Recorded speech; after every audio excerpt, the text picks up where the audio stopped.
And we're back with another episode of the Lakers Fast Break Podcast. It's Lakers Snack Pack, everyone. Have a snack with us. It's Gerald Glassford coming right back at you here from Lakers Fast Break, Pop Culture Cosmos, where we cover the latest news and trends in pop culture twice a week, every week, wherever you get your podcast. Plus also as well, Inside Sports Fantasy Football, where we'll come back right after the draft coming up here in April, where we'll share our thoughts then as we get into another great season of fantasy football. Plus also as well, Joe Soro.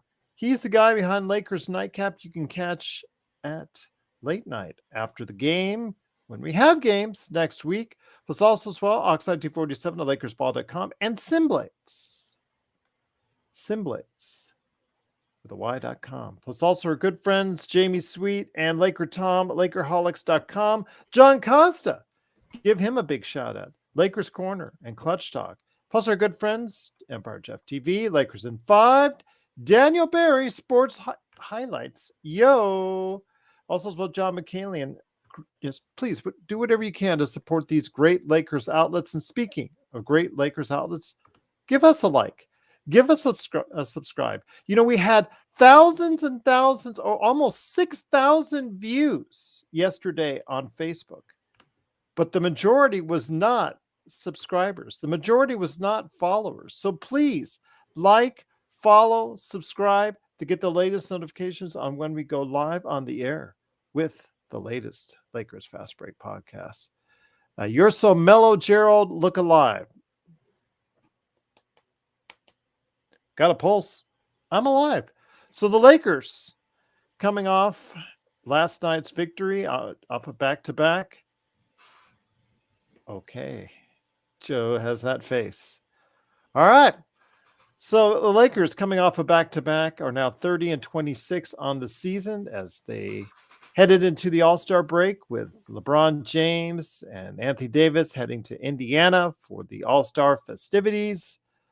We just want to look back and see where we stand heading into the other part of the All-Star break, coming out of it, where we stand. It looks like Golden State leading in the fourth quarter may still be just a game behind us in the standings, but I'll go ahead and clarify that here in just a sec.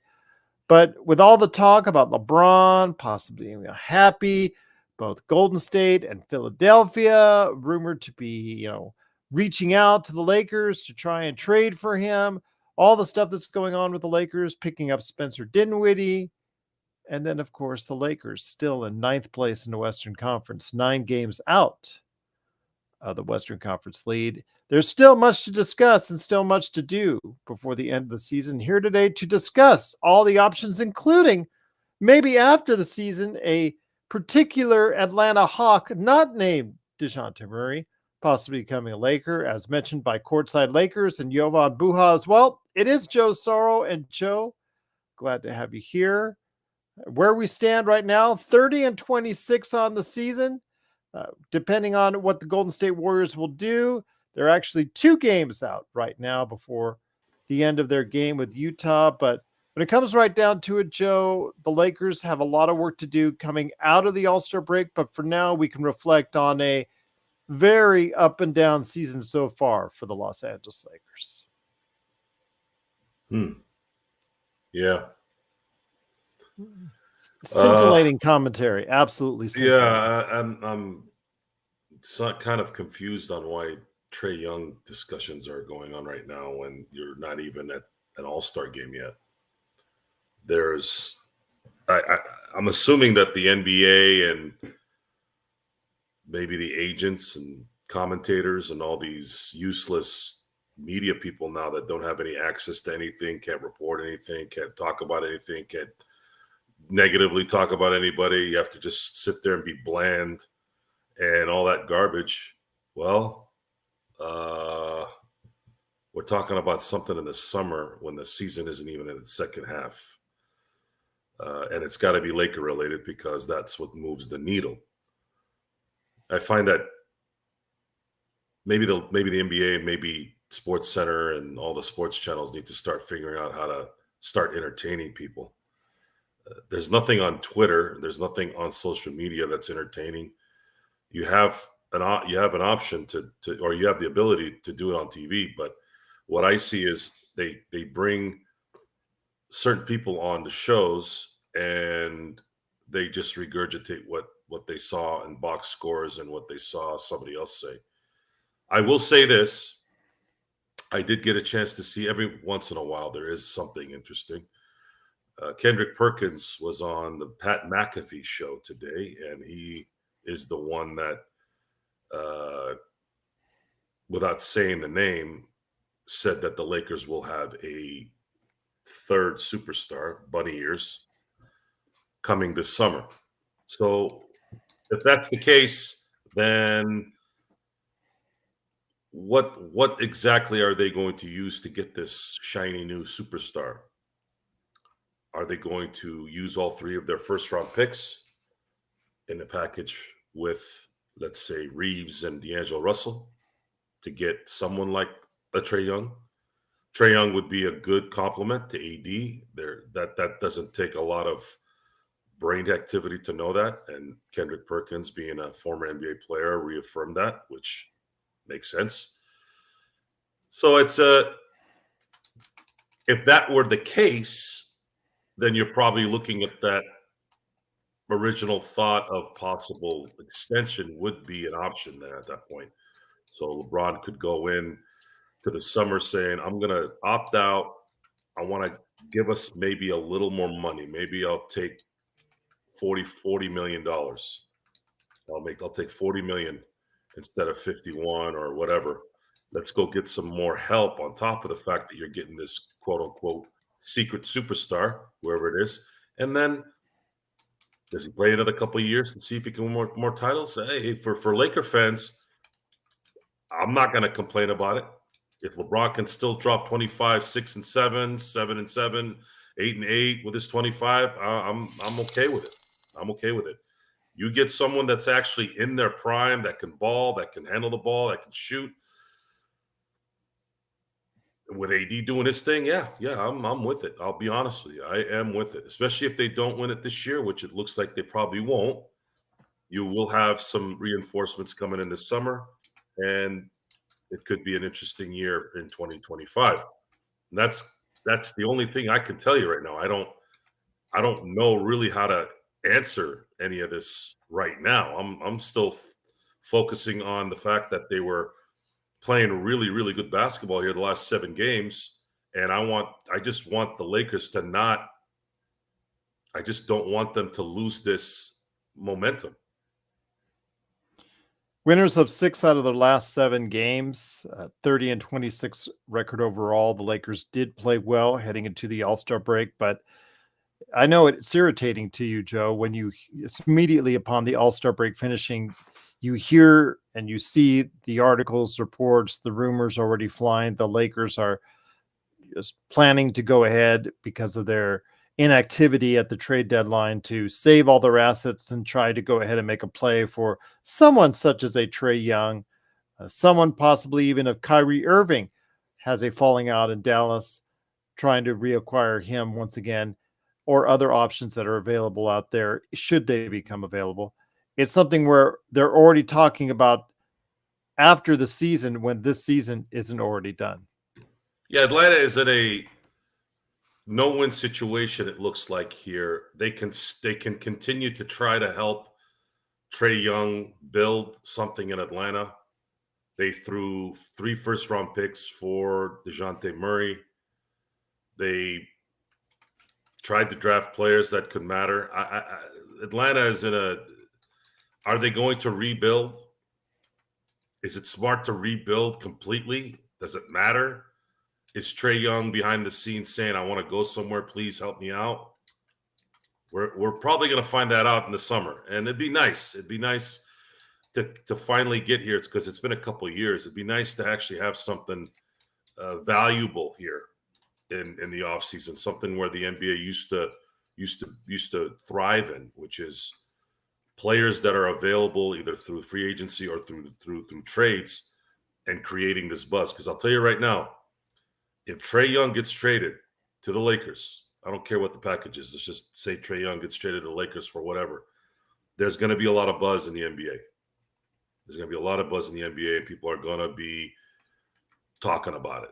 And Adam Silver right now needs it, unless they're making so much money behind the scenes from gambling or some other source, international or not. I don't know.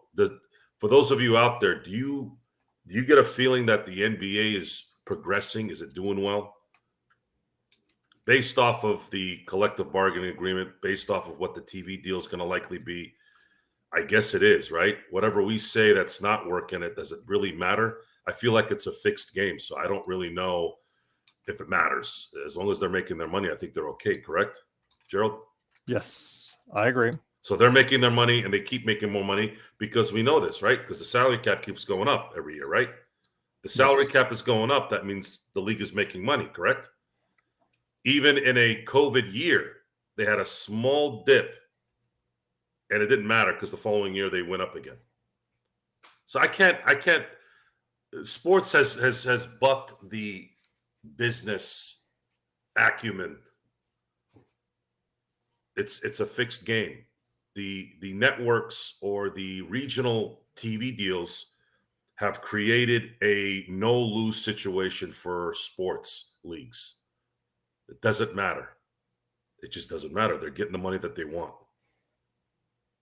But for the fans and for people like us, player movement moves the needle. And if it's player movement moving the needle with the Lakers involved, yeah, you're talking about something that's going to get a lot of attention. The other team that I've thought of when it comes to Trae Young is the New York Knicks. If Trae Young indeed is talking to Atlanta and asking to get out respectfully without going public,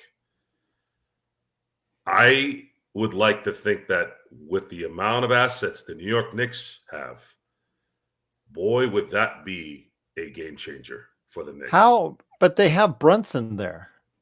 They would duplicate themselves. They need one more guy. They do need one more guy. I'm not saying that. I just said would that you say that Brunson played well with Luka? Yeah, but Luka's 6'8". Would you say that?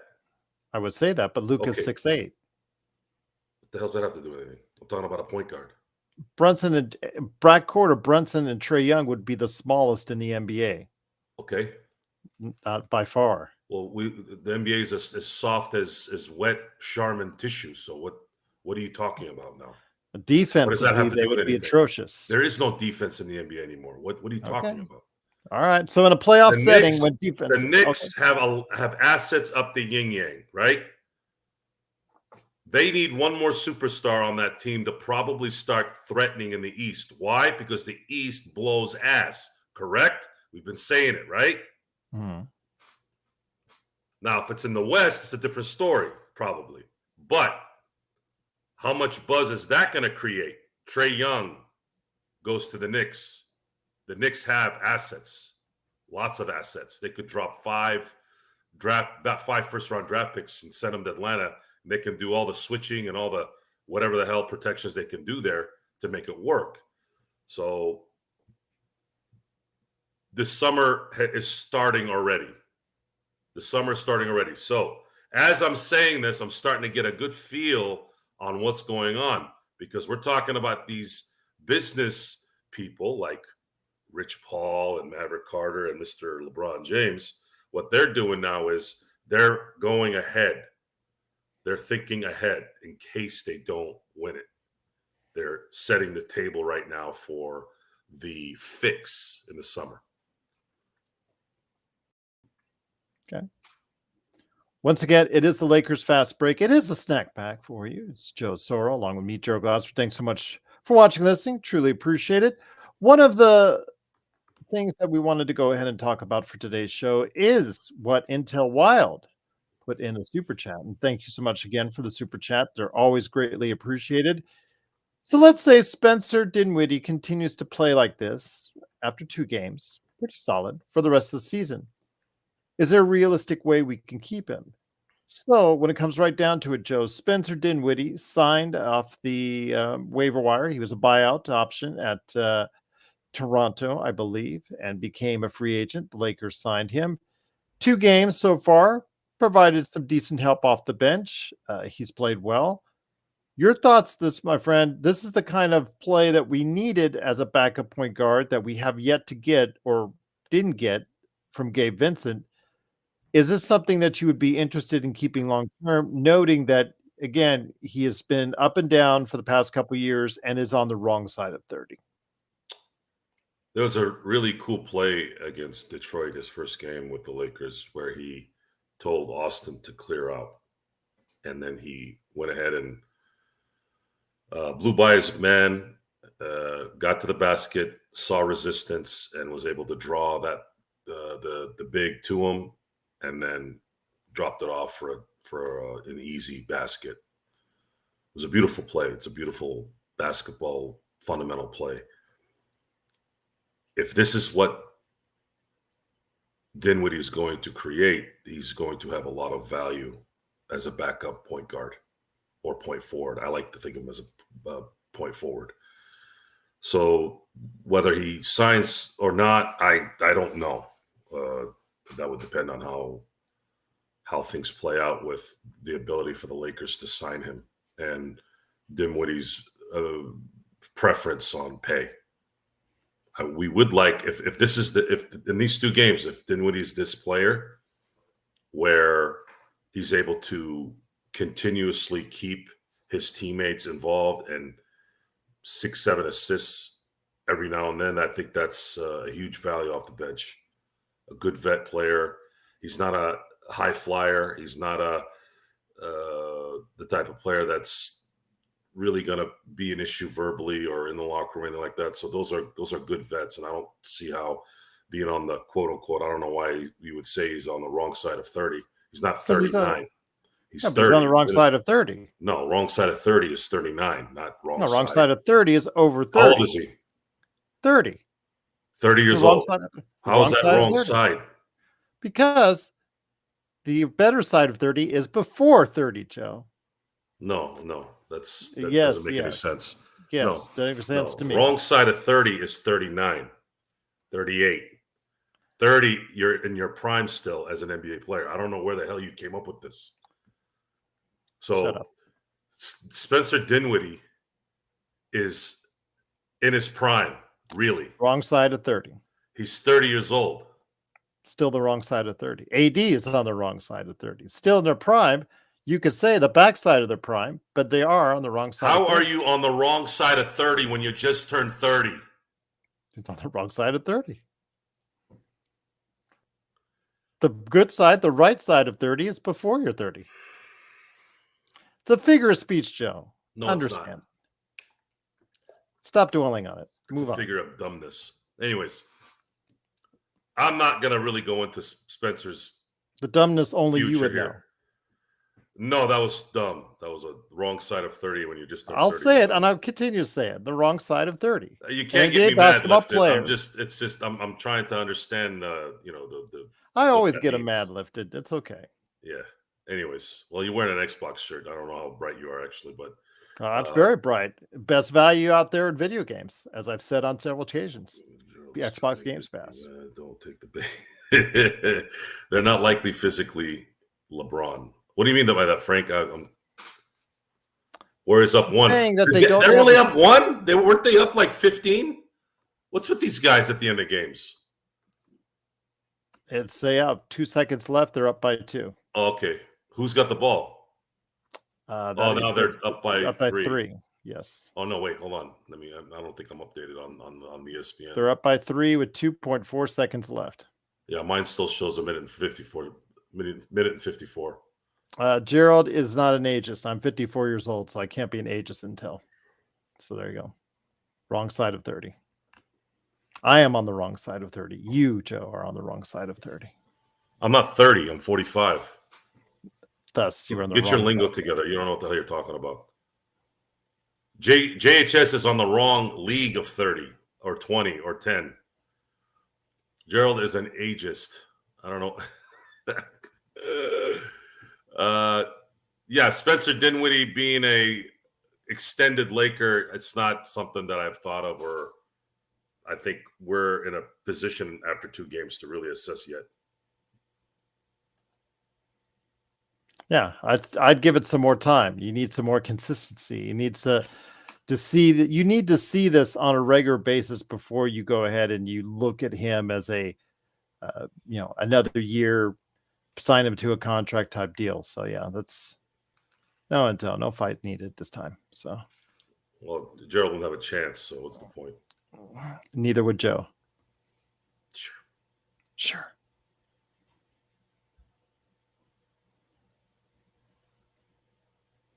What else you got for me? What else you got for me? Well, you're the host. The host for the most, absolutely. What other snacks do you have for us?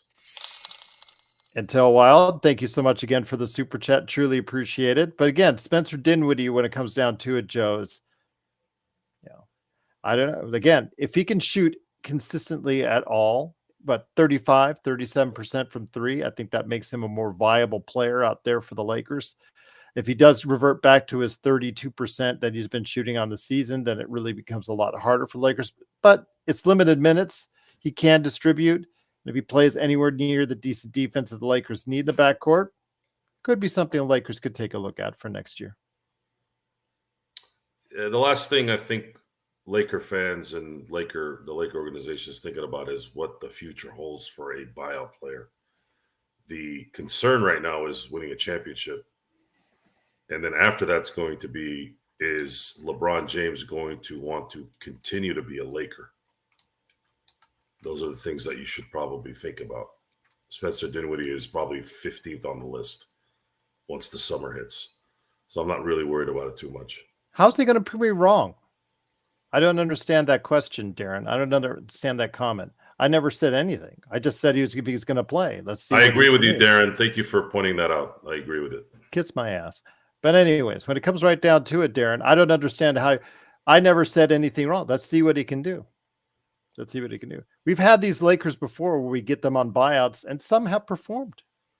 We actually, Markieff Morris played a pretty good role for the Lakers. He actually started, if you remember, during that bubble run, Joe. All I remember from Markieff is that beautiful pass to the front row in Game 5. See, but he did give the Lakers minutes on a championship team. Look, with all due respect to Markieff Morris, if Markieff Morris was a Charlotte Hornet that year, the Lakers still win the championship. Okay. Irrelevant. The discussion is irrelevant. I don't care about this stuff. I care about making sure when they get back from the All-Star game break, they are focused on what's coming. What's coming is they got to go to San Francisco to start the second half of the season. And whether Trae Young is waiting at the altar for them in the summer or if Spencer Dinwiddie is going to give his undying loyalty to the Lakers at the end of the year is irrelevant. The important task right now is to make sure that those who have been playing well and consistent continue to do that, because it'll make things a hell of a lot easier for the stars to be available in the end here to hopefully make a run.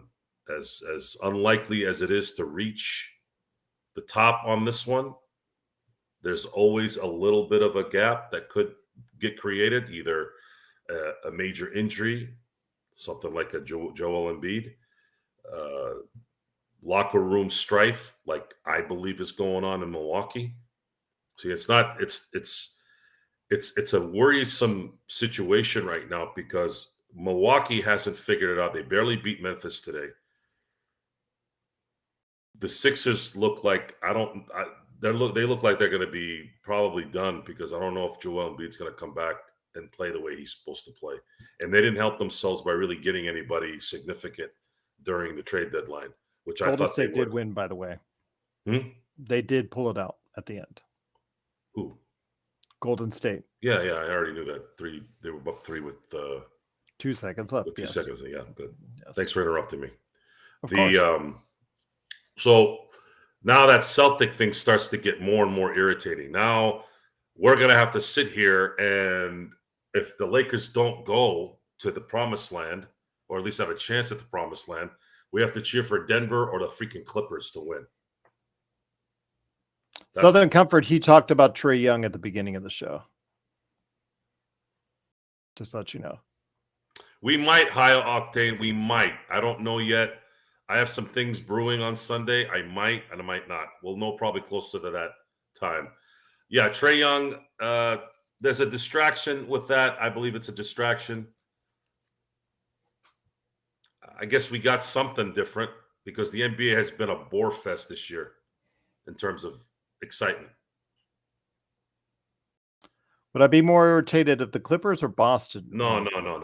It depends on who they play. So if the Clippers play Boston in the finals, you better be hoping the Clippers win. Yeah. We don't want Boston to get number 18. Hate both of them. Number 18. I don't like Boston. I like their players. I don't hate the Clippers. They're just trash. What's up, sports baby? How you doing? Yeah.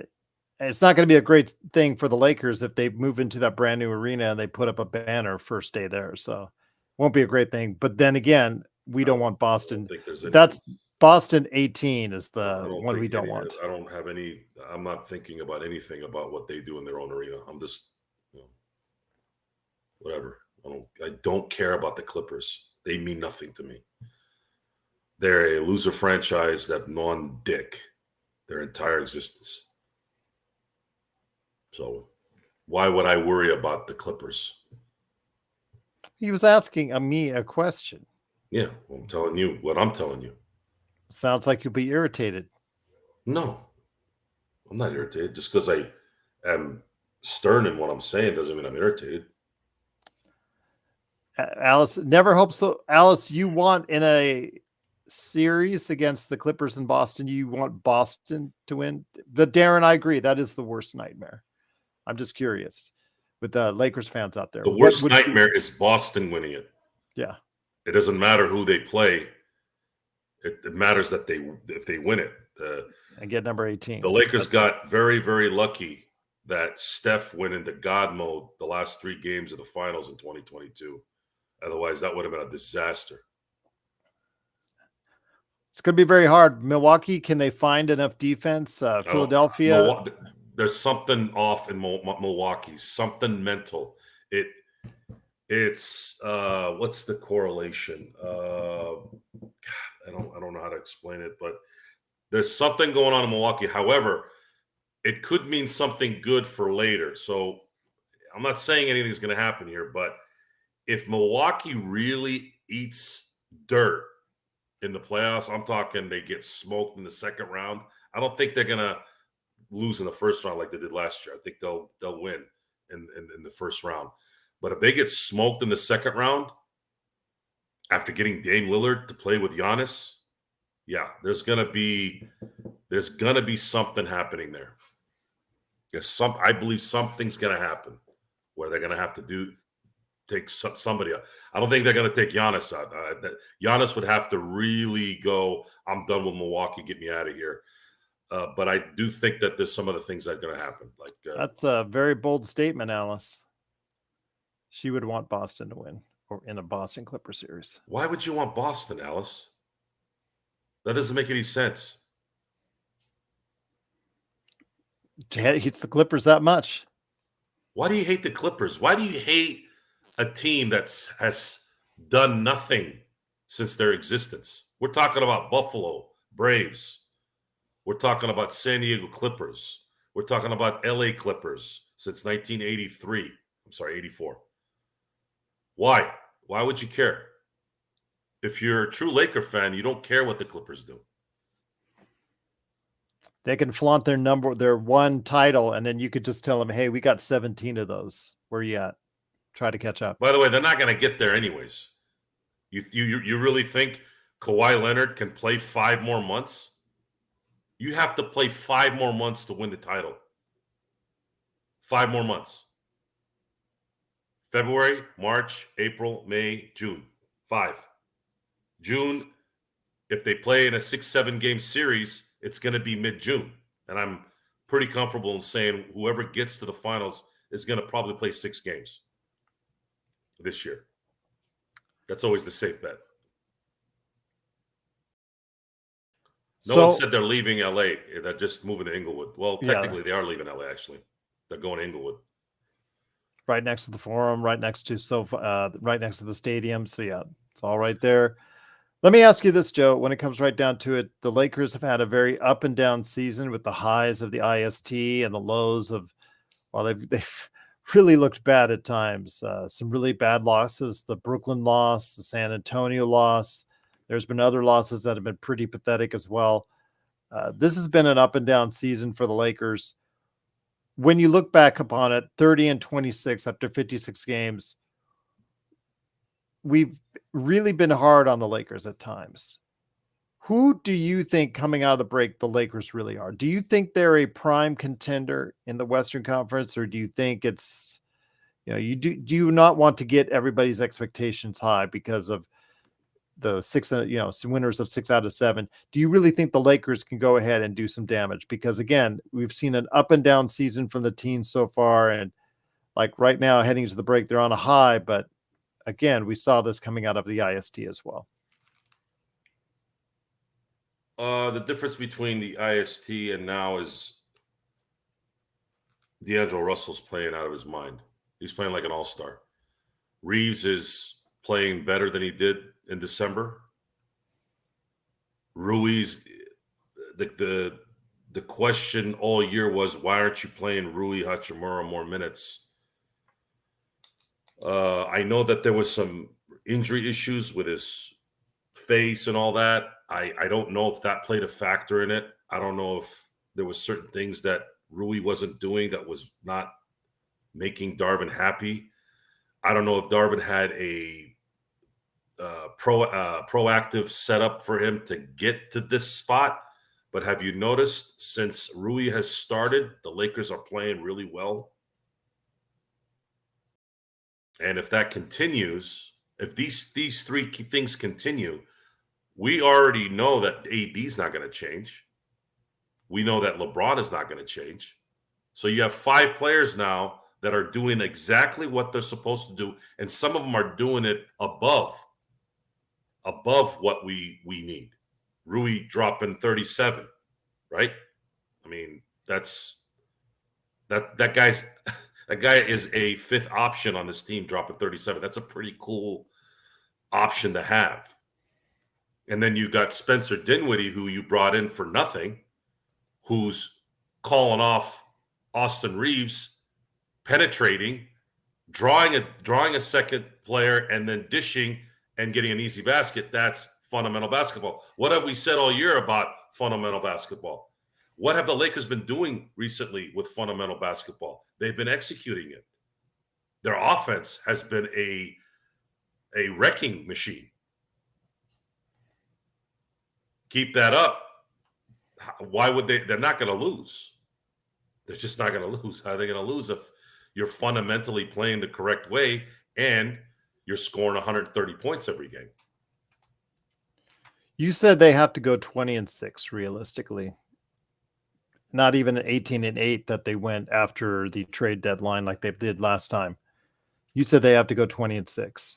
Yes, my prediction is based off of how the teams ahead of them are playing this year. When you extrapolate the wins and how that's playing out, it's a safe bet that they would need to win 50 games to guarantee themselves a playoff spot without a play-in. They could still win 48 and get in as a 6th seed. But based off of so far, the games played, that's not the case. You would need Phoenix, you would need Dallas to kind of crap the bed at that point. Yeah, if they miss the playoffs, boy, that's a great question. I didn't even think about that. I honestly don't know. You would need to have LeBron opt out, and you would need Pelinka and Genie to say, go wherever you want. I don't know if they have the nuts to do that. That's the thing, though. they're more apt to extend LeBron than to tell him to be on his way. Making the wise decision isn't always the decision the Lakers want to make. The Lakers balance two things when it comes to their team. They balance the prestige and they battle the ability to be contenders. So if they can't be contenders, they still want the prestige because they already tried the let's suck for a few years and get high draft picks, and that resulted in Julius Randle, D'Angelo Russell, Brandon Ingram, Lonzo Ball. Not exactly four guys that are going to carry a legacy for the Lakers. Julius Randle, a good player. D'Angelo Russell, if he's playing like this, obviously a very good player, but he's been, let's say, a C plus to a B minus player, right? Would you agree with that? Yeah, that's where he's been. Brandon Ingram, another B minus C plus player. Lonzo Ball, at this point C minus because he can't stay healthy. So what's the alternative? The alternative in that is I'd rather have a LeBron James and an AD on my team than not. and if I have those guys and we're not winning, it's better than not having those guys and not winning. And the draft this year is going to be horrid, according to the metrics. So how do you not? It's very difficult to take these chances, but it is the Lakers. There's probably going to always be someone that either comes to LA or asks to be traded to LA. It never changes, guys. It's been going on since 1975, and probably even before then. I just have memory of Kareem coming, Bob McAdoo coming, Jamal Wilkes coming, Byron Scott getting traded for Norm Nixon, Pau Gasol, CP3 before that got nixed, Trevor Ariza. I mean, the Lakers get Robert Horry. I mean, these guys in LA, whether it was Jack Kent Cook, whether it was Jerry Buss, whether it's Jeannie, it's Hollywood, it's LA, it's the Lakers. Yes, we may stink for a while, but there's always going to be someone in the wings somewhere that's going to want to come here. LeBron had no reason to come to LA when he did. The Hollywood thing was a farce. No one in Hollywood is giving LeBron James any clout in that industry. They don't even want to give their A-list actors any clout, let alone someone who's just an athlete playing basketball. That was never it. You want to say it was a family move? Absolutely, it was a family move. It played a big part. Why? Because when you're rich and you live in Southern California, it's a pretty good life, even a crap hole like LA. If you're rich and you live in LA, it's actually pretty good because you can go to Malibu, you can go to the Palisades, you can go to Calabasas. There's outlets there. If you have a lot of money, you can enjoy Southern California and the LA area when you're rich. And the weather's good, obviously. The weather's good. They're not going back to Miami. They're not going to go to Orlando. They're not going to go to San Francisco. So here you are. LA is probably the best spot, and there was money to be spent for someone like LeBron, and that's it. So I wouldn't worry too much. Laker fans, we're spoiled. We want more, and really, we don't stay down too long. It was a legacy move. Lakers are the most storied for being franchise. LeBron's legacy is cemented, one with 3 teams. Now it's a legacy move, I could say. If he hadn't won a championship, it would be a bad move. And he calls himself the king. Well, he made that official wearing purple and gold, the colors of royalty. He brought a Larry O'Brien trophy to LA, the Lakers. He put a banner up in the rafters as the self-proclaimed king wearing purple and gold. Hey, it's fitting. He earned it. He got it. Regardless of what happens from here on out, he did his job. We just wish we could do one more with the talent of AD and LeBron. We believe that LeBron and AD warrant 2 championships in this run. They're going to probably have to do it this year. because next year they would need a third superstar in his prime, like a Trae Young. Otherwise, they're going to be. I mean, I guess they could D'Angelo Russell play better next year? Could he sustain what he's doing now? Does Austin Reeves have more room to improve? I don't think you're Because, going to get any better performance out of D'Lo than what you're getting now. okay, good. Then we would take that. Austin Reeves, we would take that. The things that would change, Rui, we would take that. What happens now is we can't get ourselves in. When I say ourselves, as in the Laker organization, be careful. Don't do what you did. Don't do what you did in the summer of 2021 and try to get that third star and compromise the full team. If Rui and Austin and D'Lo play well throughout the season, and let's say they lose to Denver in 7 games in the Western Conference Final, let's say that happens. That's not likely going to be the fault of Austin, D'Lo, and Rui. That's going to be maybe a missed shot, maybe just Denver hit 7 more threes than we thought they were, and they won the game. You got to be careful. If you go into that summer saying we need to get a third star, be careful, because those guys are going to be battle tested after a series like that. If you feel like they are, and LeBron has another year or two in the tank, add a couple more guys in the summer that are not from the Miami freaking Heat and can be a solid backup center, please. And if Spencer is a 2-3 year backup point guard, then you have the guy right there that could do that. Think smart in the end. Don't go get someone because you want the flash. It's a lot of scenarios here that have to play out. Now, if they go in the playoffs and Austin Reeves is getting burned left and right, they lose in the first round in a sweep, D'Angelo's nowhere to be found, Rui is doing okay, then you have probably a little bit more room to kind of figure out the next step. Once again, it is the Lakers Fast Break. It is Joe Soro along with me, Joe Glassford. Thanks so much for watching and listening. It's a Lakers Snack Pack, everyone. Truly appreciate you being here. Please like and subscribe, especially out there on Facebook. Please, we need more followers on Facebook. So go ahead, follow us today to get the latest notifications on when we go live on the air with the latest Lakers Fast Break podcast. And shout out to the Philippines. Thousands of Filipino viewers saw all of our content yesterday, so it is greatly appreciated by all of us here at the Lakers Fast Break, as is everyone out there taking the time out of their day to catch us right here at the LFB.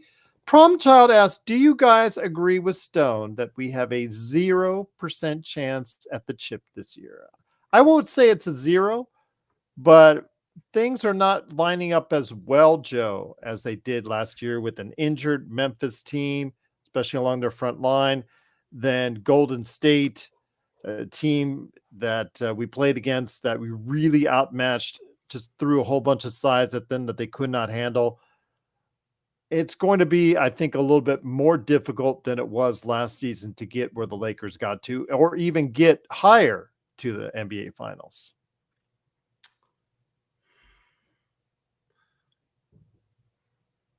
Two weeks ago, I was at 0. Right now, I'm at 1%. Yeah, it's always. I'm going to do the Jim Carrey. So you're telling me there's a chance? There was a chance with 0%. There's always a chance. Always a chance. There's always a chance. Remember, the East sucks. And Jamal Murray of Denver has had a habit of getting injured. If he gets injured, I'm not hoping for that, by the way, I'm just saying if he were to get injured, Denver completely comes down a level. I'm talking really, really, really bad level. They need him. And then you have a Minnesota team and an Oklahoma City team that are not battle tested in those type of games. You still have a shot with those guys, as talented as they are. Then you have the LA Clippers. The LA Clippers have 2 guys. Paul George a little bit better to me than James Harden, but 2 guys in a lot of ways that could be good, but they've shown that they're not good when it matters. And on top of that, you have Kawhi Leonard, who doesn't make it in the end.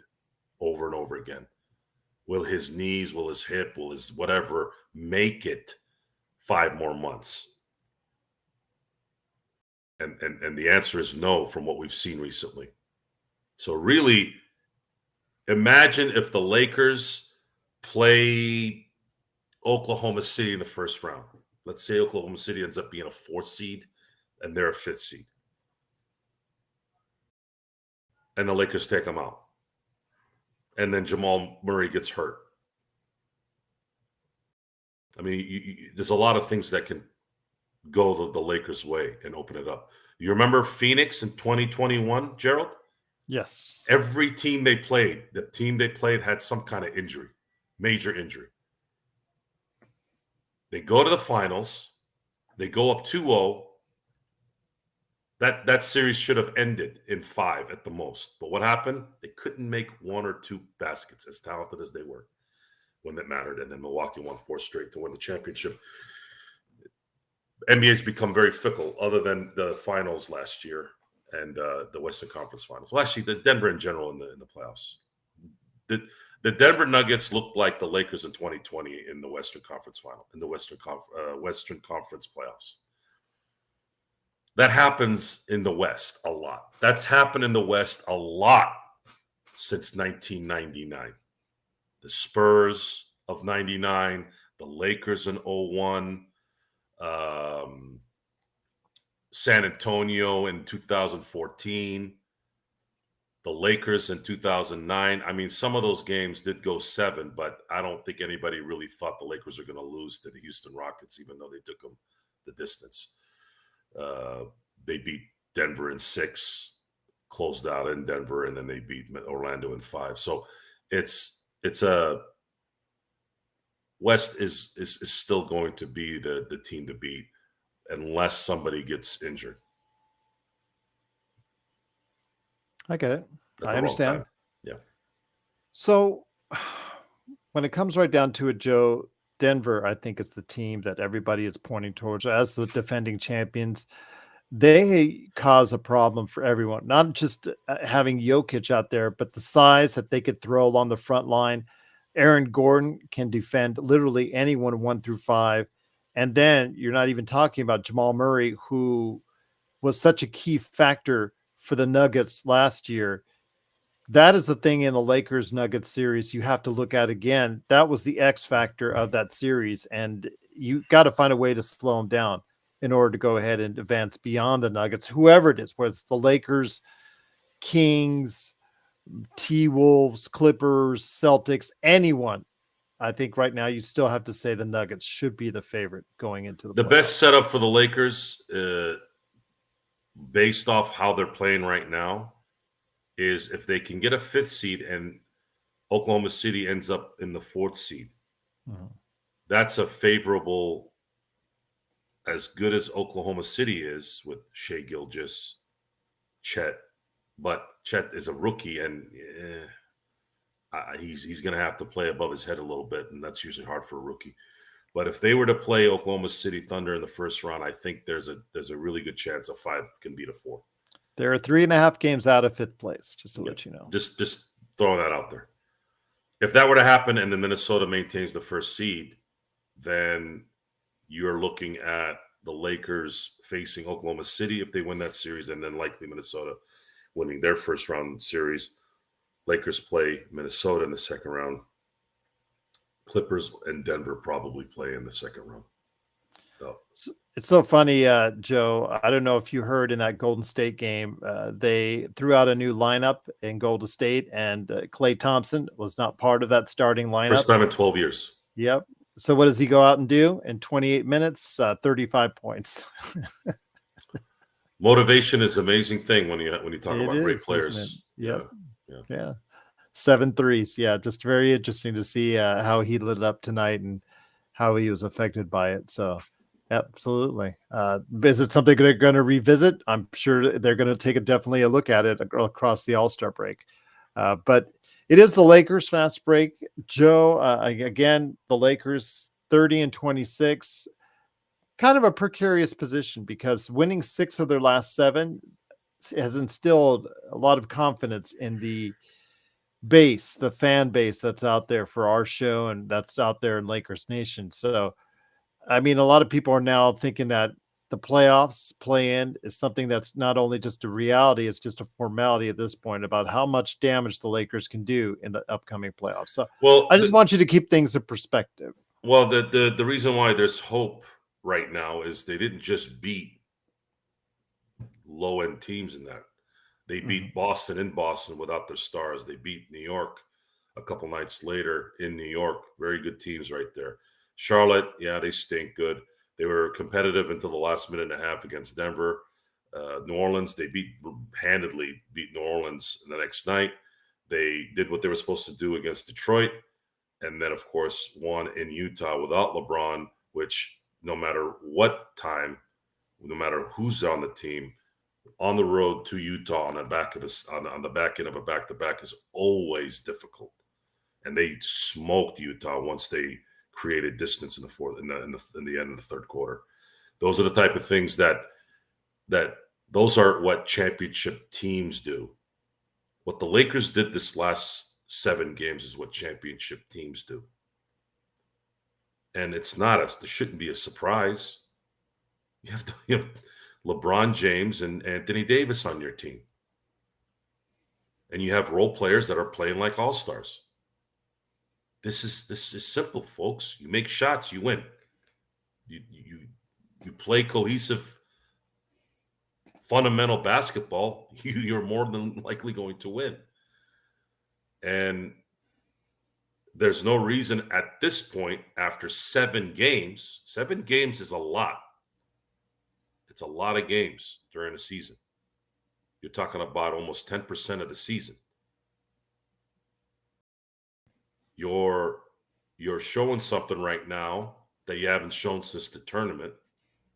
And if you come in game 1 after the All-Star break and you smoke Golden State in San Francisco, that thing is just going to keep building. Just going to keep building. And that's an important topic of discussion for the Laker management and coaching. Hey, you go beat Golden State and then you smoke San Antonio the next night at home. You're now 6 games above 500. Now the next 2 games are going to be a little difficult. You're going to be playing Phoenix, and then you're going to be playing the Clippers. If you split that, I don't think you're hurting still. You open up the first 4 games winning 3 of 4. And that's what we said. We said 3 of 4 every week. That's what we want. Then you go on a favorable run from February 29th until March 10th. February 29th until March 10th. You do not leave LA. You play Washington, Denver, Oklahoma City, Sacramento, Milwaukee, Minnesota. Very, very good teams in there, but you are at home. One thing the Lakers do have to do is play a lot better on the road, Joe. And they have been as of late, but they do have the worst record of any of those 10 teams in the Western Conference on the road. Finding a focus more on the road will be a key, I think, to the Lakers and how well they'll do and how high they'll place in the Western Conference before the season is up. And that's why that starting off on the road for 4 series situation is hard to gauge. They would have to make history, more than likely, to go all the way. They're not going to get a home court advantage in the first round unless they face the Clippers. They have to luck out there. It's difficult. It's just difficult to start every series on the road. The pressure is much, much tighter for the guys around LeBron and AD.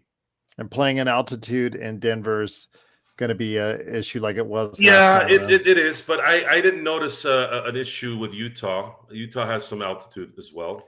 Well, they've now distanced themselves because of their loss tonight. Utah is 4 games behind the Lakers. Mm-hmm. I think you could pretty much say the 10 teams in the Western Conference right now Golden State being 10th. I think those are your 10 teams in Western Conference. It just depends on where they fit. And I know Frank is regular in our chat. Greatly appreciated. He's a Dallas Mavericks fan. We haven't even talked about them. They're riding high in a 6-game winning streak. They're talking, I'm sure, in the way that we are in regards to what damage they can do come playoff time. They have Luka Doncic. Luka Doncic can win a game by himself. Mm-hmm. And a healthy Kyrie, they're a problem. The 50 wins is based off of who's in front of them. Who's in front of them is Phoenix and Dallas and Sacramento. Sacramento seems to be a team that's now starting to understand that they are a perennial playoff contender. You have to get past those guys to get to the 5th seed. It's going to be very, very difficult. You have to win a lot. Phoenix, Pelicans, Dallas, Kings are all formidable. And then you have Golden State that's tied in the loss column with the Lakers. So you're dealing with 5 teams plus them. The West is just, it's a very, very difficult conference, and you gotta win. You gotta win the games you're supposed to win, and you gotta win the games that you're not supposed to win most of the time. There is no room for error. You had all your errors before now. There's no more room for error. You have to win 3 of the next 4 games the rest of the year every week, with the exception of a couple here and there. That's it. There's nothing else to say other than that's the place you've put yourself in. So you're saying, again, you're stressing everybody out there, 20-6 has to be the Okay. 20-6. 20-6 wins you 50 games. I feel pretty comfortable in saying if they can make that happen, they're likely going to get a 5th or a 6th seed. Okay. Unless, of course, Dallas goes on a 12-game winning streak. Something like that. Well, Dallas has been playing well, better than anyone right now in the NBA with 6 straight wins, along with the Boston Celtics, whose last loss was the Lakers. So there he goes. They're hottest teams heading into the All-Star break. Lakers are not too far behind with 6 out of 7 that they've won.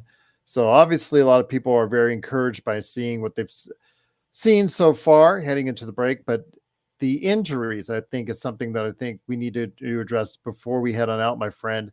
When it comes right down to it, we're probably going to get Max Christie and Cam Reddish back just after the All-Star break, but you have pretty much signed off on Vando being gone for the rest of the season. I still want to hear it first from the doctors before we go ahead and save that for sure.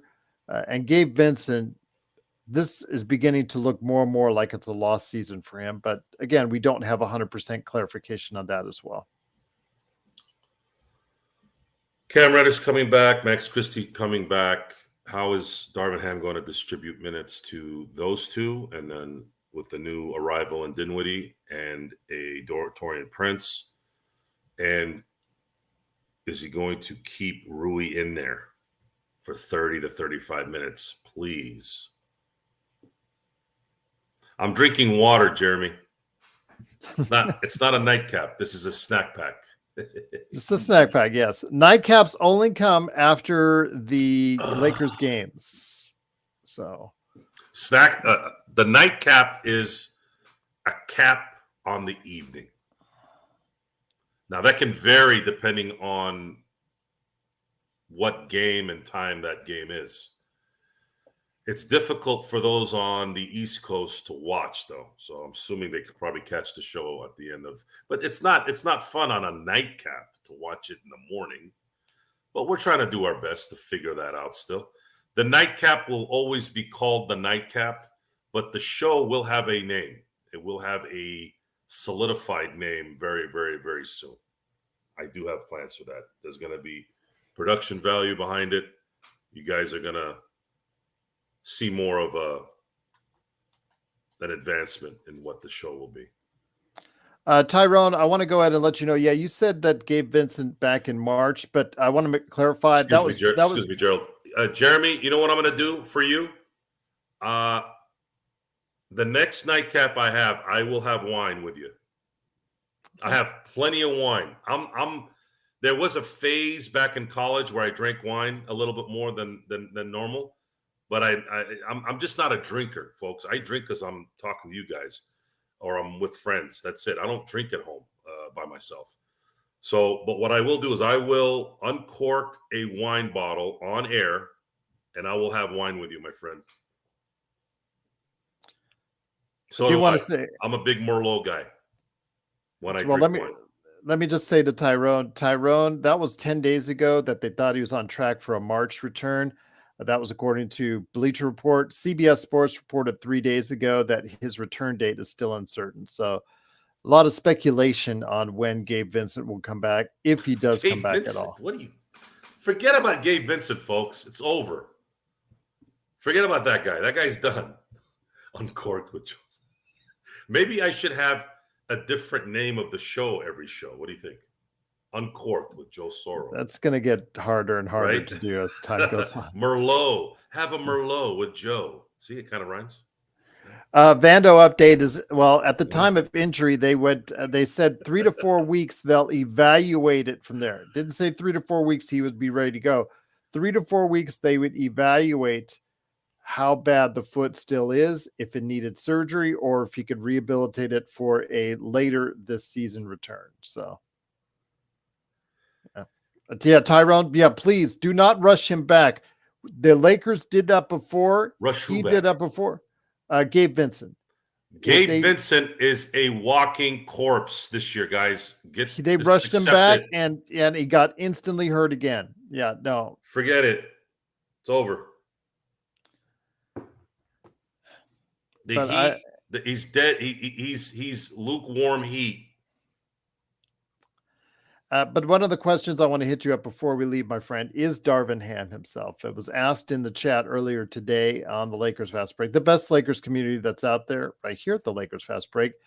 Do you see Darvin Ham finishing out the season, and do you see him as the coach starting for next year? I said yes, much to my chagrin, because the Lakers, just as you've seen, even when we got to the lowest of lows, they still didn't go ahead and go and make the move on that, unless the Lakers really tank in this next 36 games or 26 games. I don't think that that Ham's job is in any danger, unfortunately. No, Ham is going to finish the year out. Yeah. Whether he is the coach next year will depend on how they finish this year. And I mean, does he is there a coach? Is there a coach this summer that the Lakers would do any kind of investigation on? The answer to me is no. They have no clue how to hire a coach. Let me throw this at you. If you had to choose one to replace, Rob or Darvin? I'm saying Rob because by getting Bob Myers, he's going to get his own coach. So Rob. I would say if Bob Myers is out there, you have to go get him. Yeah. That's not a guy you let go. That's what I've been saying for months, Joe. That's like not getting Bill Belichick in 2000. It's a Bob Myers had a successful tenure at Golden State, but he's still capable. Bill Belichick was hired by the Cleveland Browns. That didn't work out a lot because he didn't have enough time to build anything there. The Cleveland Browns ended up leaving Cleveland in 1996. And Art Modell, who had no idea how to run a football team at that point in this day and age, he was still probably thinking that putting money in a savings account would get you interest on your money, enough to, take you to retirement. That's where his mind was in business at the time. That didn't work out mainly because of that. Bill Belichick ended up getting the right opportunity in New England because he's a great coach. Well, Bob Myers should be able to get a great opportunity because he's a great GM. I would love to have Bob Myers as a GM, and then he can pick the right coach. I would feel pretty comfortable about that too. Okay. What I will say, though, is it is great to have you here. It's the Lakers Fast Break. This is Gerald Glassford. Thanks so much for watching this.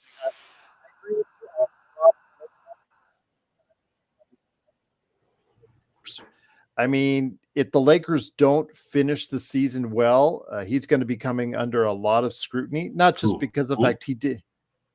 Rob. You kind of muted out. Who's under a lot of scrutiny? Rob, if the No, team he's does not going win. anywhere, Gerald. Sorry. Okay. So Genie is infatuated with Kobe and having somebody that Kobe knew. I don't know what it is with these freaking people and their feelings. Nepotism. He's not family. He was Kobe's agent. He's not a bus. I mean, come on. I don't know what to tell you. I really don't know what to tell you. Is Rob capable of making a transaction that can put this team into another title run? That's really what he has to work for right now. We'll see what happens, though. But it's the Lakers Fast Break. Joe Soro and Gerald Glassford, thanks again for watching this. Hey, Bainey, what's up, brother? Good to see you. Zuriah, Bainey, good to see you, Joe. All right. Jeremy says, yeah, I don't understand the infatuation with Rob either. Obviously, like Joe said, there could be that relation to Kobe as his longtime agent. So that could be the issue there. Come on, Empire Jeff. Are you kidding me, man? You really think they built that team? I know he didn't draft Curry. I know he didn't draft Clay, but he did bring in Kevin Durant. Or are we going to say that Steph Curry was the guy that brought him in? I think he helped build that team to 4 championships, Joe. What's so funny?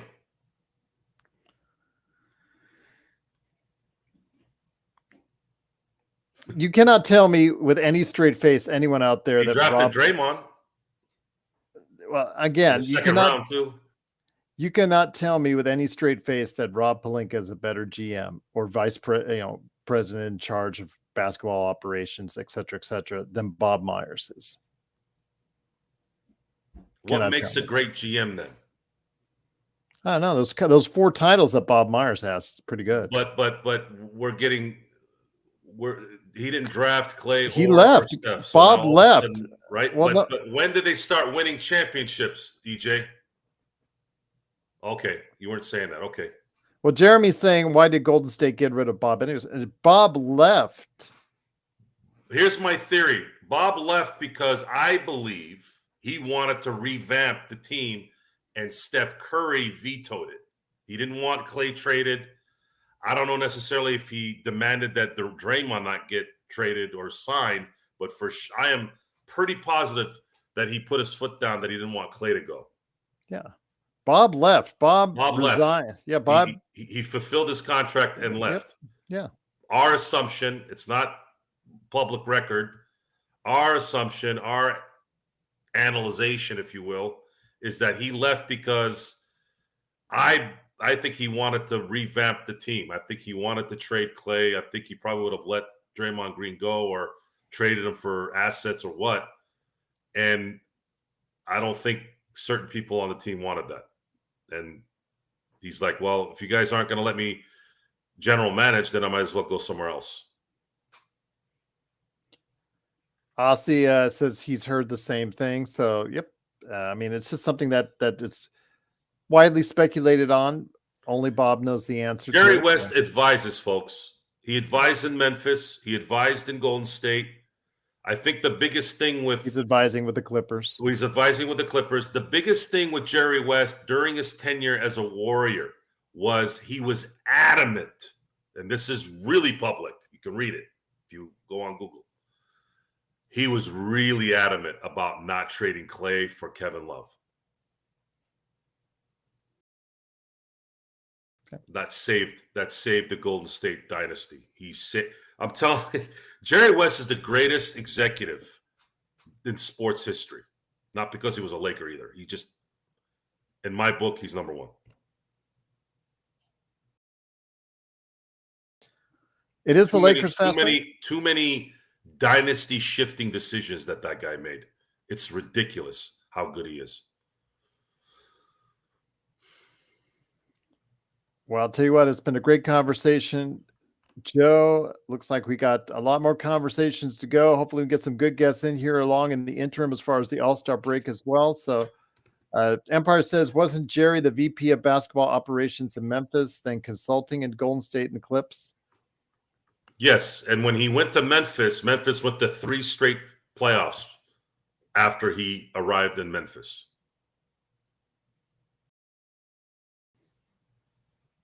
I know they didn't win any games, but Memphis wasn't doing jack squat for how long?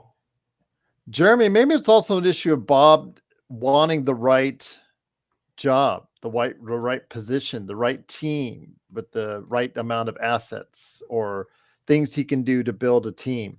If you have a team that's depleted of assets, let's say like, I don't know, it's a team that has a lot of issues going forward. I mean, let's go with Detroit. Detroit is a team that does have some young assets, does have some first round picks, whatnot, but they've also made a lot of mistakes. And Troy Weaver is, I think, on the other end of the spectrum when it comes to good or bad GMs. So I really think he's done a terrible job. So if they were to go ahead like tomorrow and that job becomes available, yeah, I think it's a matter of where Bob Myers wants to pick and choose his next location, other than just take the first thing that comes along, Joe.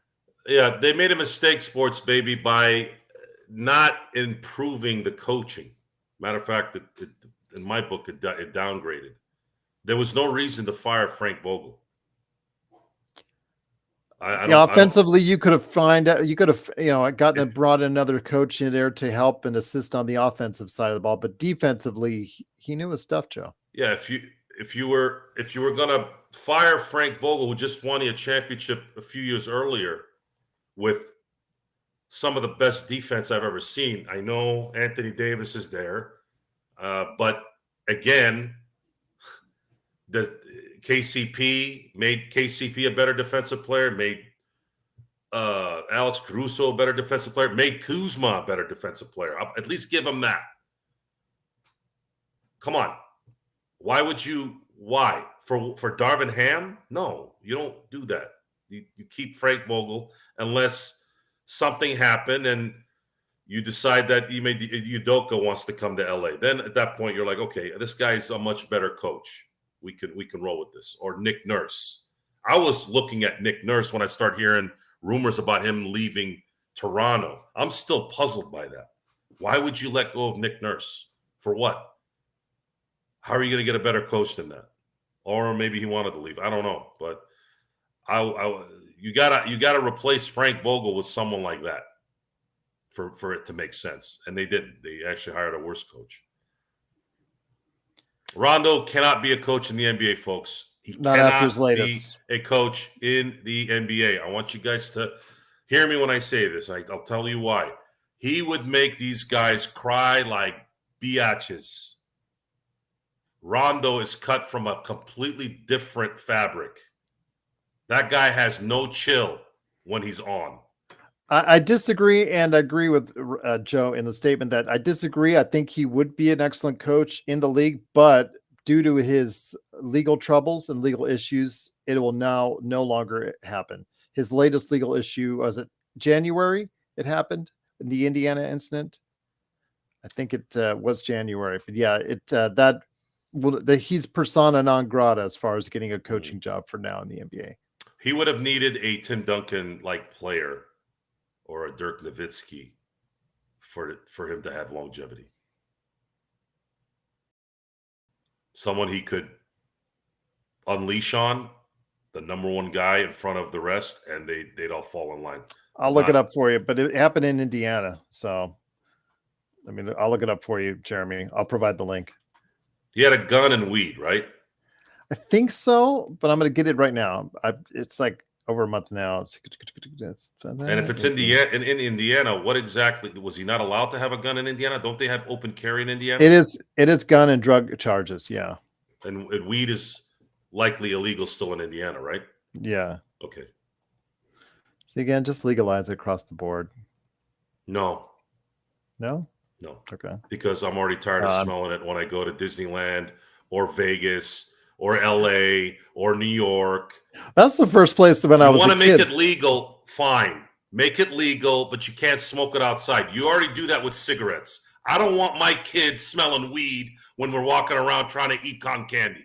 All right? That's where I draw the line. That's the first place I actually smelled weed was at Disneyland. That's so funny when I was a young man. It's just like, I'm not making this up. What is the smell? What is it? Exactly. It's true. You go to Disneyland, sure enough. Whether it's a Small World, Autopia, you'll smell it. If he had a gun, I guarantee you wouldn't have gotten in trouble. If it was just a gun, it was the weed that got him, and then they added the gun. It's misdemeanor gun and drug charges. I thought he had a battery too, but maybe it's a domestic issue or something. I thought he had domestic issue, but I guess not. So, but yeah, I don't think he is. I really don't think it's going to be. Looks like that. Yeah, I'm trying to see if there's anything more. No, it's just gun. But yeah, I just don't think he'll be allowed to coach. I think he would be a good coach. I disagree with Joe. I think he would be a good coach, but I think No, he would be a good coach. I'm not saying he wouldn't be a good coach, but coaching in the NBA is not about being a good coach. I guarantee you, 20 of the 30 teams have very good coaches. The difference, though, is who's going to listen to them? And most of the time, these NBA players do not. And then those coaches can't communicate with them, and they become not good coaches because they can't stay where they're at. You're talking about a league where coaches, Dwayne Casey won a freaking Coach of the Year, and he got fired after that same year. How does that happen? I just think, again, he because of his legal issues, he probably will not be given that opportunity. So, as much as I was pining for it about a year ago, we're talking about coaching now. I'm talking about coaching. I said last year I thought his personality is too rough for these guys. These guys are weenie. Exactly what they need. That doesn't work like that. It doesn't work like that. They're going to cry and they're going to go tell the GM I'm leaving or trade me or get rid of the coach.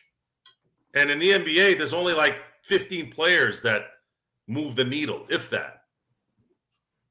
They're not going to say, oh, no, Trae Young, we can't fire the coach. They're like, oh, shoot, we're going to lose Trae Young. We better fire the coach twice. So would you be opposed to Trae Young coming to the Lakers? Ime didn't have a 6-shooter and drugs in his situation. He was just dipping his pencil or the pen in the company ink. Yeah. Go ahead. What was your question again? I know. I like Kurt Affair's answer to Empire Jeff on that. Ime is a grade A jerk. I like Kurt Affair's answer on that. Ime probably threatens the players by saying he'll hook up with their wives. Oh man, that's funny. I'm saying how he is with players. So Trae Young, would you be go ahead. Sorry, I keep interrupting you. Go ahead. Trae Young, do you think it is an actual viable option this summer? I don't know. Lakers? I don't know. I don't believe anything these guys leak anymore because it's all a show. Okay. If it's a viable option, get ready to trade D'Lo, sign and trade. Sign and trade D'Lo. They're going to send out Reeves. They're going to send out all 3 draft picks, and they might need to have a third team to give them more draft picks and another player. It would be a haul. It would be a haul. Kurt Affair, man, tell you, you slay us. Matt Barnes, love that reference. Dante says 6-shooter. There you go. But everyone, I truly appreciate you being here. Thanks again. Looking forward to a great week of Lakers Fast Break programming. Joe, my friend, it's been a great evening for everyone out there. talking Lakers, trying to keep that, get your fix, get your snack pack full of Lakers each and every day. But any last thoughts, my friend, before we head on out? Yes, please hurry this damn breakup so that we can get back to real basketball again. I was enjoying this last week and a half. You're considering watching the All-Star game. I really don't want to watch it because it's not fun to watch. Well, it's anymore. back to East and West, so that's a good thing. That's a good thing, but they still won't be trying very hard. Well, only one way to find out. Let's hope it's not the monstrosity that the NFL put out between the Super Bowl and the. You like the flag football deal? No, I didn't even watch. I barely allowed myself to watch the highlights. It's. I got crap from some Yahoo on here for calling certain people the B word. You can honestly have the gall to be in the chat and get irritated that I called these guys that when you watch what happened in the NFL Pro Bowl and what has been happening in the NBA All-Star game. What, you think I'm afraid of these? Just because I can't jump out the building or make a tackle from the secondary, what is that? I have every right, and I'm justified to call those guys pansies, but with the other word, because of those things. Seriously. They were playing the Pro Bowl with some competitiveness for years, worrying about getting hurt. Every 5 seconds, it's always, I'm worried about getting hurt. I'm going to go. You saw what happened to Greenlaw. Greenlaw was running onto the freaking field and he tore his Achilles. That sucked. Absolutely. You're going to get hurt anyways. What difference does it make, especially then? Yahoo is the PG version, right? He said rhymes with itch. Yeah, itch. There you go. Gerald just made a new word. I'm going to start calling people itches. It's good. Good job, G. You just created a word. That's perfect. He got called out for it, and I thought that was I'm going to say it was unwarranted. No, I don't. No. I'm glad he did that because it's a matter of discussion now. I can explain why. Okay. I can explain why because I have data, even more data now. You're telling me that flag football game wasn't a bunch of itches? Worrying about getting hurt? I'm watching, God rest his soul, Sean Taylor laying the wood on punters. They're getting up. They were fine. What? Okay, so you sprain a knee. You got 6 months to get healed up. I remember Robert Edwards got hurt playing football in the beach. You can get hurt at any time in this thing. Why not? How about beaches? No, I like itches. Beaches is kind of soft. Fair enough. But it is the Lakers. It's not that I can't say it. I'm sorry, Gerald. It's not that I can't say it, but when you're on YouTube, there is a benefit in dialogue being like superhero movies. You notice when you watch superhero movies, they don't curse.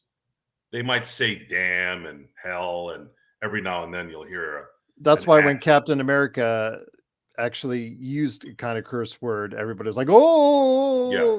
that was a good joke." And plus, the other thing is, folks, and I'm guilty of this. I'm not saying I don't curse when I'm off air, but I have tried to tone that down. It needs to enhance the discussion. It can't just be FSA every other time, otherwise it loses its luster.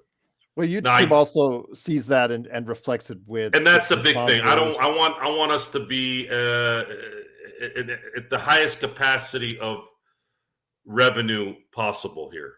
If you need me to curse, we'll do it at another forum, somewhere where it benefits the show. I said it. That's funny. It just never snitch, never snitch. Intel Wild says he's going to start a GoFundMe to bring back Frank V. Well, Seinfeld's a dork. I don't know if that's a good example. He's the biggest whining dork. That's why I never watched Seinfeld. I can't watch Seinfeld for too long because Jerry Seinfeld's voice makes me want to break glass and take a piece of it and put it in my ear. Alice, Same thing with Larry Magic Man David. is gone because he chose to leave. Let's clarify that. He asked to leave. Correct, Joe? Now, Are we talking about Sean? Yeah. Well, Alice said that's why Magic Man is gone. No, Magic Man. Look, Magic Man has some family stuff that he has had to take care of, and he's got some stuff going on where he needs to focus on probably that, and he left.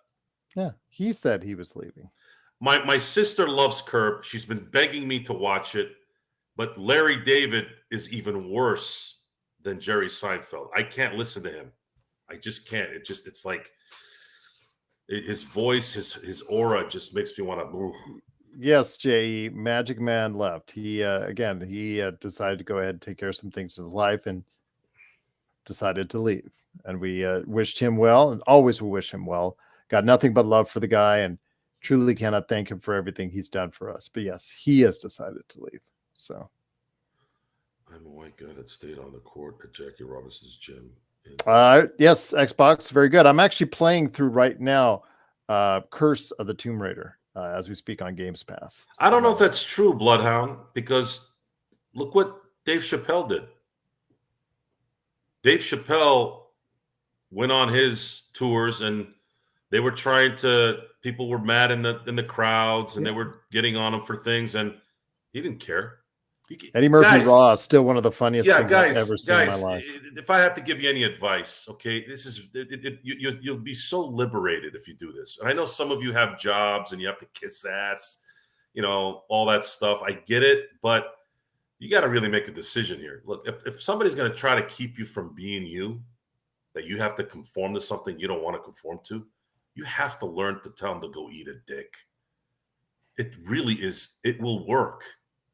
People go away from people like that. They don't stay along. They can sit there and they can yell and do all they want. Tell them to piss off.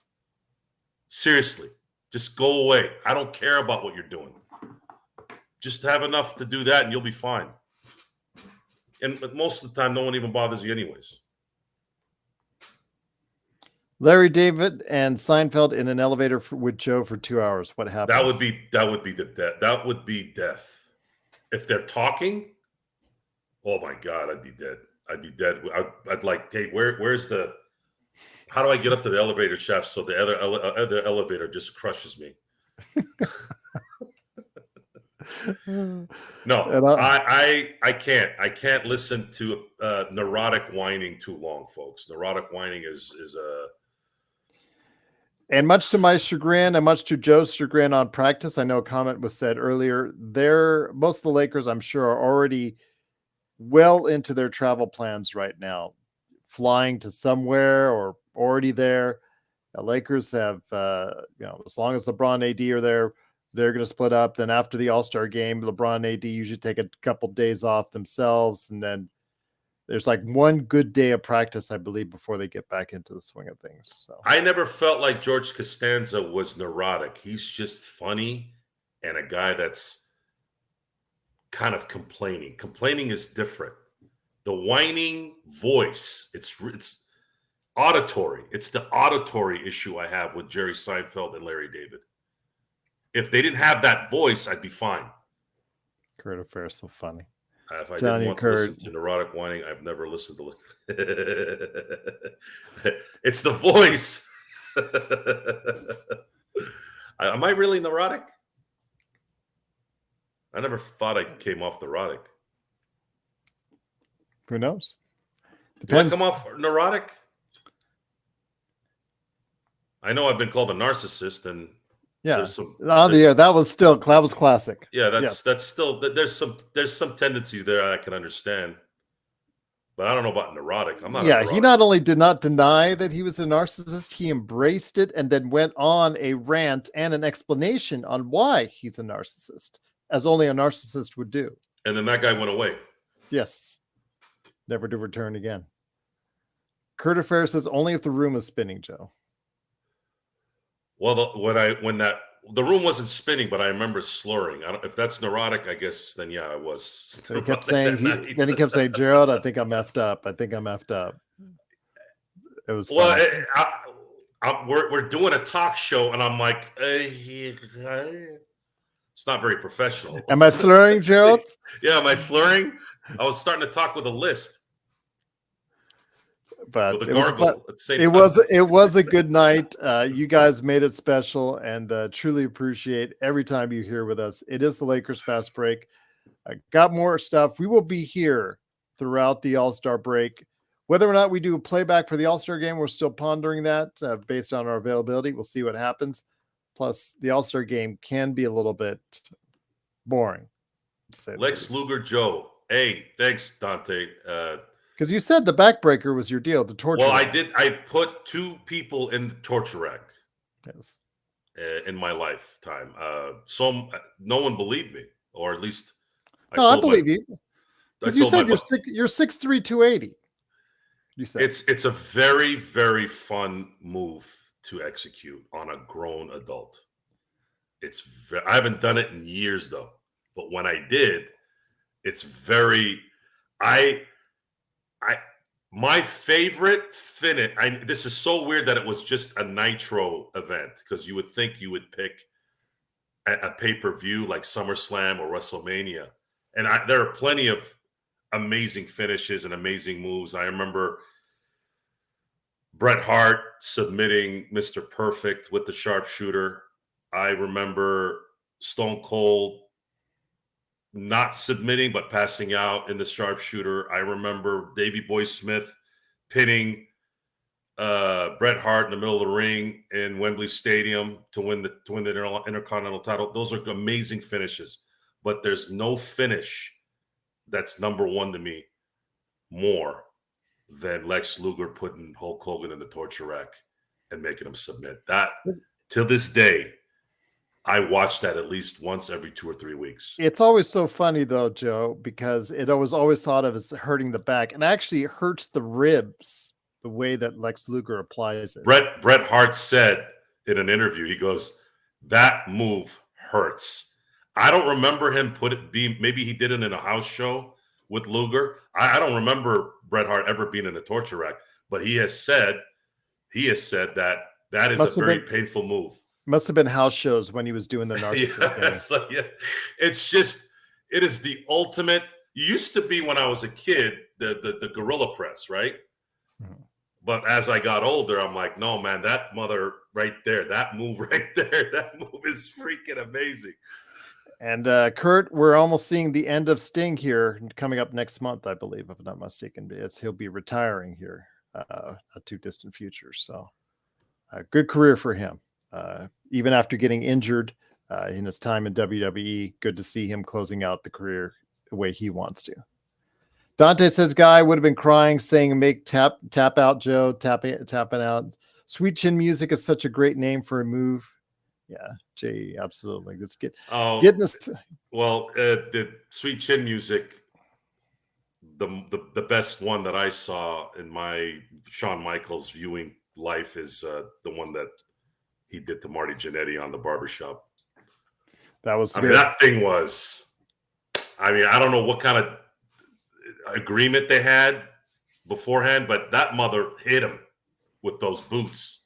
Yeah, a lot of momentum on that. Sickest kick I've ever seen in wrestling. Then going through the window at the same time. That one was the topper, but that kick and the way he executed it and the follow through, I'm just sitting like, damn. I hadn't seen that kick in a long time, up until about a couple of years ago. And I remember going, because when you're a kid, you react different to things. But when I saw it again later, I was like, God damn, that was this boss kick of all boss kicks. I looked back on it, I believe 25 years later. I did an article on it for Pop Culture Cosmos, and I wrote an article on it. Yeah, looking back on it, just to see how well executed it was. And, I talked about how after that, the dichotomy of how the two roads for the two individuals involved went in very different paths. One went on to greatness, and the other one, unfortunately, went on to be Marty Jannetty. Well, We'll the just leave it reason there. why is Shawn Michaels, because they both were both addicted to drugs. Yes, and So you partying can't and all say, that. well, this one went on drugs and this one didn't. The difference between Shawn Michaels and Marty Jannetty is the difference between Horace Grant and Harvey Grant. It's just talent. Shawn Michaels had talent to be that guy, and Marty didn't. Good wrestler, could hold his own, but he had to be that. He couldn't be a main eventer. He wasn't a main eventer, even if he was not with drugs. That takes a certain that takes an it factor at that point. You just can't do it if you don't. Yes, Kurt, Sting's final match will be on March 3rd at AEW Revolution, just to let you know, if you want to watch it on pay-per-view. I used to love Gorilla Monsoon and Stone Cold arguing because Gorilla Monsoon was so good. You could never tell he was acting. You felt it was real. It actually looked like Gorilla was making Stone Cold look small a lot of times when he would get on him. Jimmy Hart was so creative, Kurt. Yeah, he was creative for a lot of things as far as writing songs. Jimmy Hart was just people don't realize how Jimmy Hart is obviously second. No one's better than Bobby Heenan. Jimmy's second in terms of management for sure, all time. Number two, Bobby number one. Jimmy's amazing. Jimmy, I have never met Jimmy. I wish maybe one day I can before it's all said and done. But I've heard nothing but great things about Jimmy Hart. He's one of the nicest people you'll ever meet in that business. Cornette. I want to talk smack to Cornette, though. That guy is hilarious.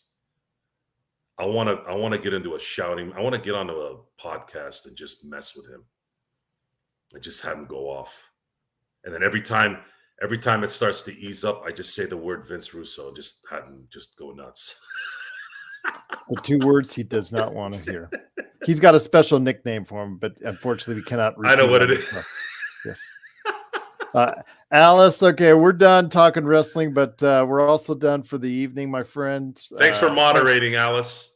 Alice, I don't want to, but I'm going to make a deal here with you. We'll stop talking wrestling right now, but I don't want to ever hear about you pick Clippers over anybody and anything. I'm sorry, the Celtics. That's no bueno.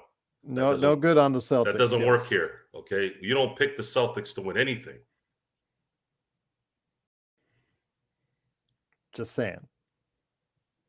There you go. At 8:05, just got here. We're about ready to go. 8:05 was actually a really good conversation on the front end. We talked about where the Lakers stand right now, where in relation they are in the Western Conference. Dennis Rodman looked like complete used doo-doo when he was wrestling in the WCW. Check it out. It's a good conversation, 8:05.